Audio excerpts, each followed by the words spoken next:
Hello everyone, my name is Selviana Agustin, a student at Bina Sarana Informatika University, majoring in management with student ID number 64241234.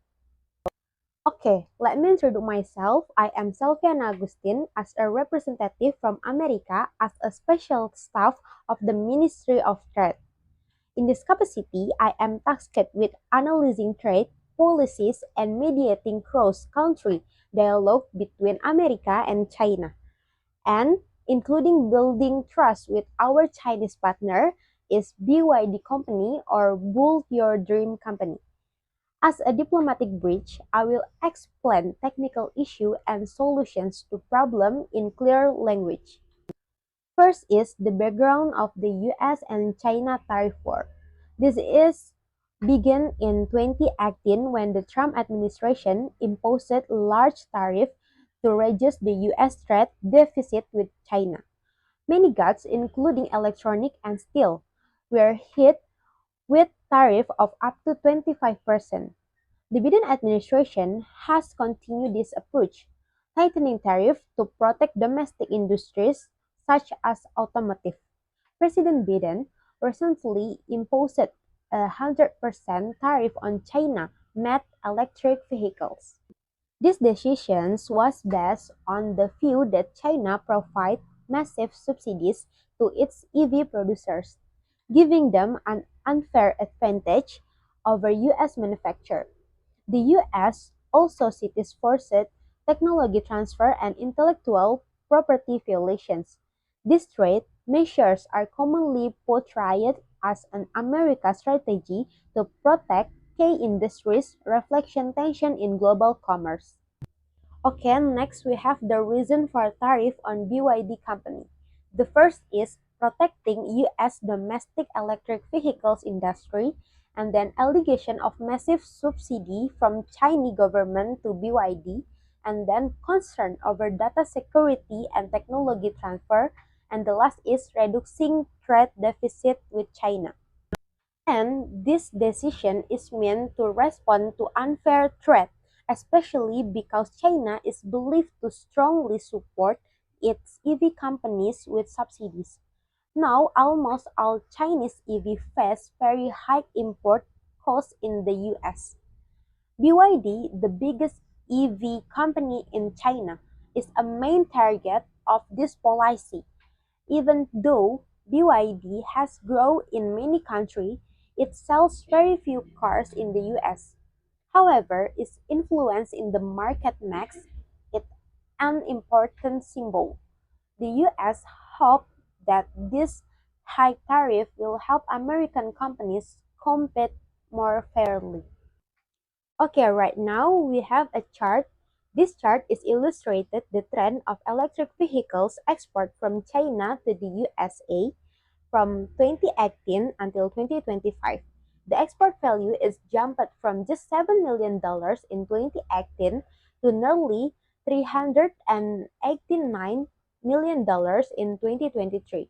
However, projection for 2024 and 2025 show a slowdown and even a decline. This is due to newly imposed tariff and the US government planned restrictions on Chinese EV imports. These developments reflect an escalating trend transition, yet they also highlight the need for long-term, constructive solutions that benefit both sides.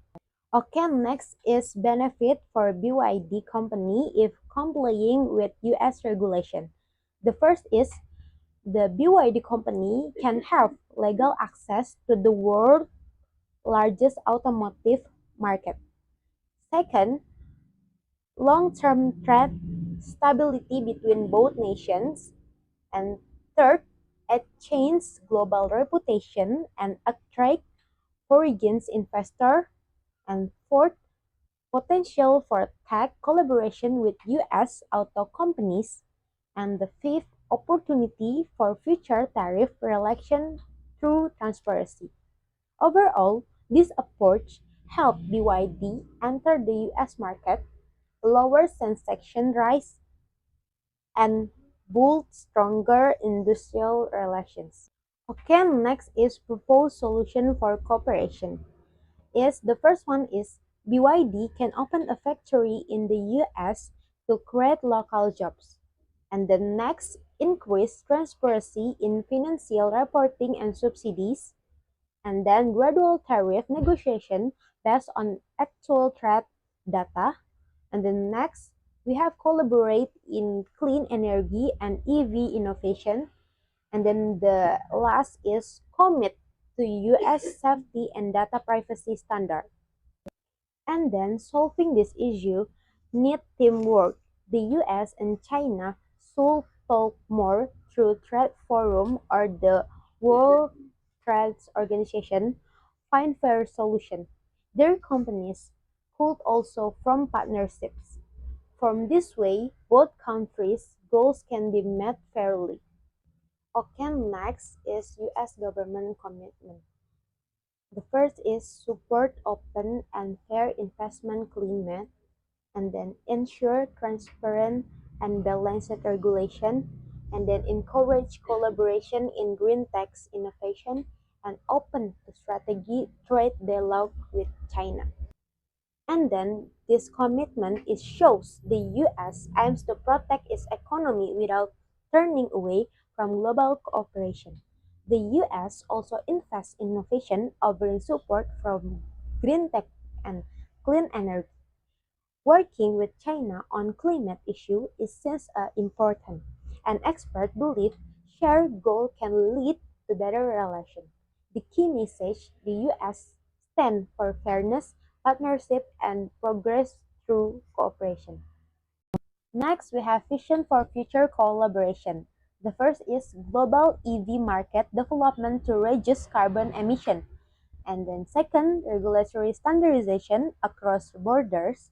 And then last, joint research on EV, battery, and AI technologies.